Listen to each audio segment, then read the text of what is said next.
Hi there, welcome to the NC State Biotechnology Program's first YouTube video. My name is Riley and today I'm going to show you how to install Chime using VirtualBox on your computer. If you're a Mac user, this is not the video for you. It turns out you can install it directly onto your computer, but if you have Linux or a PC, like a Windows computer like I do, then you're not going to want to try and install it directly onto your computer. You're going to want to use something called VirtualBox. If you're confused if this is the video for you, I would suggest you go to the Chime website. Chime, by the way, stands for Quantitative Insights into Microbial Ecology, because they had to make it a cute word, I think. You're going to want to go to the Chime website, go to this section called Installing Chime, and go to the Chime installation guide. Now this is where it tells you which version to use. Unless you're a big computer nerd, I would suggest not trying to do it natively. And that's what they suggest too. It's really complicated. I would say probably if you have a Mac, you can download it from this link here. I'm not going to be showing you that because I don't have a Mac.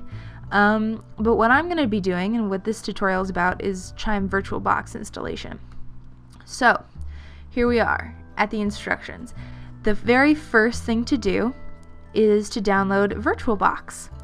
Basically, VirtualBox is a computer inside of your computer. It's different from a partition, if you're wondering. It's actually like a software on its own. So I'm going to download VirtualBox for Windows, because that's what I have. I'm going to run it.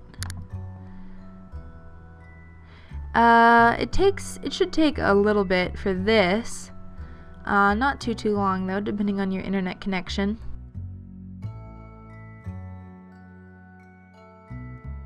So I skipped ahead a little bit and let it finish downloading. It's done now and I have it saved to my desktop.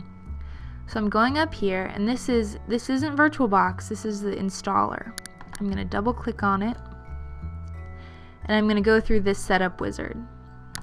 If you've ever installed anything before, this should be pretty straightforward for you. In case it's not, I'll do it step by step. If you want a shortcut to VirtualBox on your desktop or on your launch bar, depending on what version of Windows you have, you can uncheck these boxes. This is just preferences, it's not going to do anything. I would suggest having this third box checked. I'm not going to check this middle box because obviously my launch bar is already cluttered. So right here it's warning us that during the installation it might take us off the internet. That's not a problem for me. If you personally have skipped ahead and are already downloading the actual Chime hard drive file, then I would suggest letting that finish and then coming back to this and finishing installing VirtualBox, just because this will interrupt your internet connection and you don't want to have something half downloaded and then have to start all over again once VirtualBox has done its thing.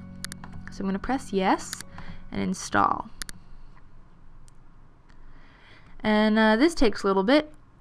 I think I might skip forward until something interesting happens. Basically, as it's installing, a lot of little pop-ups come up. You press OK, you press continue. It's all pretty straightforward. And then this box comes up. And then that's pretty much it for installing VirtualBox.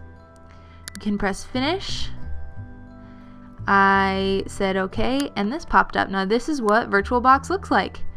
It's a pretty small window. It doesn't really look very interesting yet, but that's because we haven't created any machines on it yet. This has been a tutorial on installing VirtualBox. In the next video, I'm going to show you how to download Chime and get it set up inside of this software. So keep an eye out for that if that's what you're trying to do. And thanks.